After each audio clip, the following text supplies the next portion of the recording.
Yan yung point na naisip na nag-click sa inyo na, ay nagtatrabaho na ako, may mga oras akong sinusunod, may mga bagay akong kailangan ipasa na, di lang pala to playtime. Oo. Nato lang. Nato lang.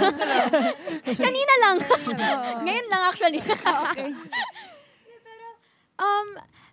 I think, ewan ko kung kailan yung specific point, pero dumating lang sa time yung nabibisi na talaga ako, na parang gusto ko lang time alone, na as in alone, na hindi lang sa kasama yung family or friends, na gusto kong ako lang muna para makapag-isip-isip ako kung ano ba talaga gusto kong gawin sa buhay. Pero I think I love doing what I do right now. So, I don't know, I'm still young. I'm still young. Yeah, True, very true, true. young, Very young, actually. Oo. Oo. Ako, nung pandemic nag-click sa akin na, nag-work na pala ako. Kasi, nung pandemic, although nagkaroon ng pause, especially sa aming mga minors, wala kaming work, hinanap ko siya eh. And, pagbalik ko sa work, parang, shocks, ito na, kailangan ko na mag-exert ng extra effort. Kailangan ko na talagang pinag-iisipan yung mga bagay-bagay. Unlike before na, parang natural na siya sa akin. Kasi, growing up, parang, namulat na ako na, nga, may pressure na to. Kasi, syempre, hindi naman maiiwasan talagang grabe yung kompetensya. Ang daming gustong mag-artista and ako, nandito na ako sa point na to, so hindi ko na to dapat sayangin. So, it's like pressure din siya for me. And, ayun, siguro nung pandemic talaga nag-click na game. Work na. Support naman. Props talaga sa mom ko kasi ever since bata ako, siya talaga yung sumasama sa commercials, sa auditions, kahit parang feeling ko nga sa kanya yung more on nafe-feel yung pagod kaysa sa akin. Kasi bata pa ako, nung dami-dami ko pang energy. So, thank you, mommy. Tissue. Kasi until now, sinasamahan pa rin ako ni mommy kahit nagsasabi siya sa akin na napapagod na siya. Pero gusto niya kasi akong bantayan. Lagi. Ikaw, Tols. Ayan, same naman sa sobrang supportive ng parents ko. And hanga din ako sa kanila since meron akong kuya na special child. And ang galing na na-manage nilang mabigay yung pangangailangan namin parehas. And ako, nag-work pa ako. And ako rin naman, I do my part na yun, mag-spend din ng time with my kuya, with my family. So ever since, sobrang andyan talaga sila palagi para i-guide ako, para i-explain sa akin since bata pa ako. Yun talaga, bumilib ako sa kanila. Sobrang galing nila mag-explain. Kasi at a young age, nagulat ako na kaya ko nang intindihin yung mga bagay na sinasabi ni Derek. Kaya ko nang i-project yung mga emotions na kailangan sa eksena. Ayun. Like with the family talaga. Well, sa inyo, sila talaga yung kasama niyo. Pero was there a time na parang kayo mismo yung umaayaw, pero yung family niyo na yung nagpo-push sa inyo, yung talagang yung family na yung pinanghawakan niyo?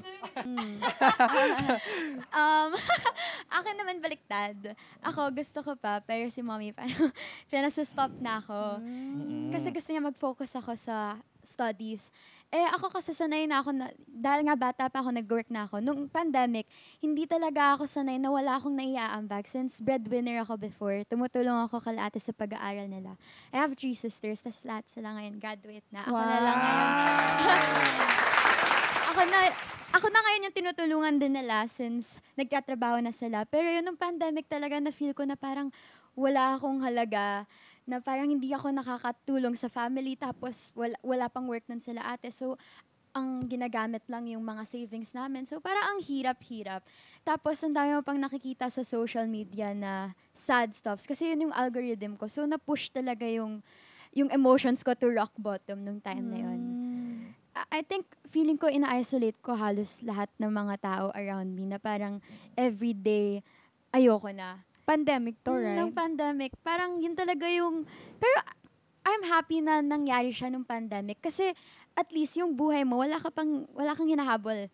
Nasa bahay ka lang. Pwede mong i-process yung emotions mo, yung thoughts mo all throughout. Tapos, at the same time, during the pandemic, nung patapos na rin, doon ko rin naahon yung sarili ko through TikTok also. Na-depress ako dahil sa TikTok. Umahon ako dahil sa TikTok. Depende lang talaga siya sa algorithm ng buhay at ng TikTok. That's true. Kasi mag-i-interact ka sa mga lumalabas. So, yun yung... Yun yung finid ko kasi sa utak ko na Correct. ang lungkot-lungkot ko hanggang sa trinay ko mag-stop ng social media for a month. Naglalak talaga ako ng screen time na 1 hour lang talaga dapat dito. Pero hindi siya nangyayari kasi wala akong ibang magagawa since pandemic ka. Hindi ka pwede lumabas, tapos may age limit. Hindi pa ako pasok sa age limit. Tapos may mga Actually, nung pandemic, kakasign ko lang with GMA. Tapos, nung on the way kami, contract signing ko, biglang sinabi, maglo-lockdown. So, hindi ako nakapag-sign ng contract ng formal, na may picture-picture and stuff. Tapos, yung mga inquiries na dapat ito yung projects, nawala kasi yung age limit nga, bawal. So, I was really, really sad na nasanay ako na lagi akong may ginagawa. Tapos, hanggang sa boom, wala na. So would you consider that na parang na frustrate ka kasi naisip mo ba na parang what if like after the pandemic hindi na ako ganyan ka in showbiz or hindi ako magbo-boom na in showbiz, hindi na ako makikilala in show. Yung mga ganong bagay, nag-overthink ka ba ng mga ganon? Feeling ko, hindi naman. Kasi very active ako nun sa social media. So at some point, medyo ginagawa ko pa rin relevant yung sarili ko sa mga tao. Until dun sa TikTok, nakilala din ako ng mga tao before pa ako mag-start ulit sa acting. Hindi pa rin ako ready nun na sumabak ulit sa show. Especially, nagkaroon ako ng backlash for transferring to another channel na parang di naman daw kilala, ganyan. Tapos pati yung physical looks ko, inaano nila, binabash nila. So parang, ang weird lang kasi bakit kailangan ng hate? Very confused ako noon. Tapos na-realize ko na wala lang, gusto lang ng mga tao. May ganun lang talaga. Mema lang. Mema lang. Kahit oo. ano naman gagawin mo, they're always gonna say something. Yeah. Since we're on the topic na,